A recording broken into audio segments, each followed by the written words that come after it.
So here's one morning coffee thought that I had about impossibility of the contrary claims, right?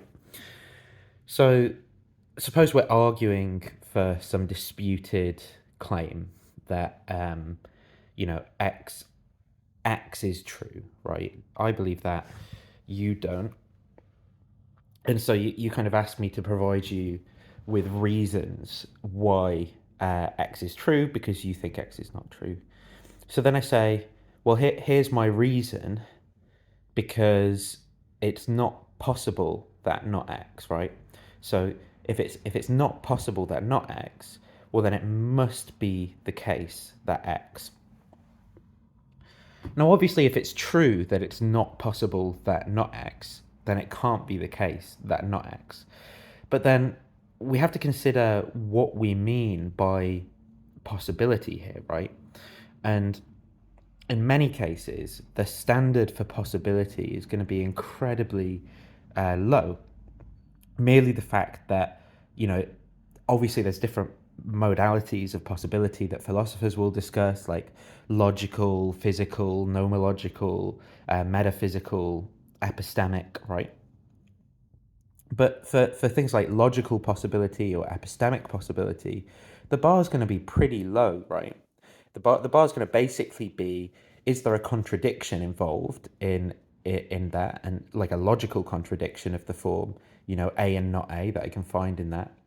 And for most things, there's not going to be. So take the transcendental argument for God, where it's going to be claimed, well, the impossibility of the contrary, right? The impossibility of um, logic exists and God doesn't exist. Well, is that logically inconsistent?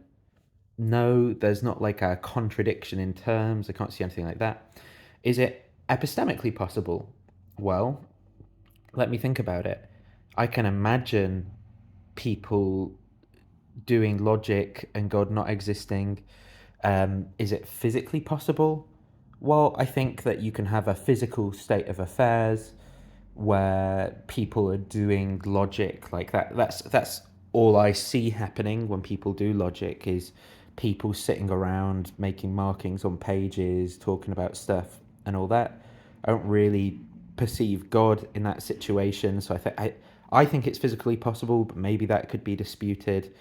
Um, Metaphysical possibility, I think, is basically not a real type of thing, but if it's physically possible, then it's going to be metaphysically possible.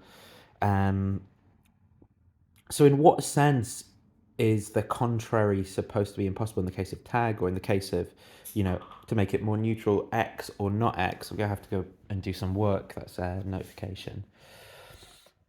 And then the other thing I was wondering is, in what sense, though, does this really constitute a good reason for someone to change their mind?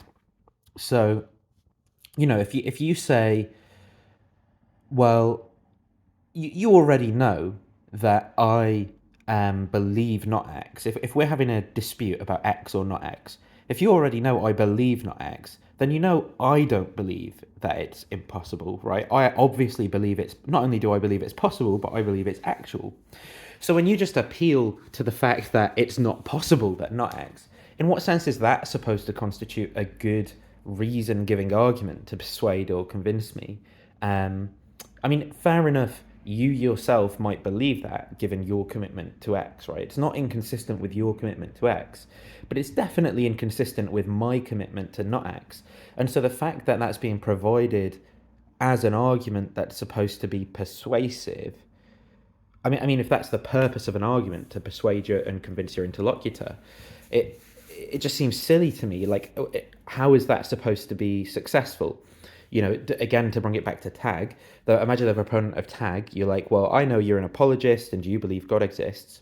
So how do I persuade you God doesn't exist? Well, I'll just tell you that I think God doesn't exist.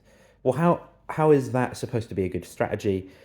But then you get into the kind of social aspect of presup and tag, right, where maybe it's not supposed to be the case that it's the argument, that it's the contents of the argument or rational reflection and consideration that does the persuasion, but rather the browbeating sort of bullying tactics that tend to be employed by proponents of the argument, right? the kind of double standards where they would never accept the types of claims that they use to justify their own positions from their interlocutors, but they accept these very bad explanations and reasons for their own position, and then raise the standard and probe questions for the other side in a very aggressive manner, and then try to use all sorts of social and emotional manipulation strategies, like, for example, gaslighting in the course of the conversation, getting people to doubt answers they just gave, but firing off very quick questions again, things like that, to manipulate the person into feeling silly or whatever. Um, so those were just some random thoughts I was having about tag that I thought I'd share if anyone is interested. But there's more stuff to it than just that, right?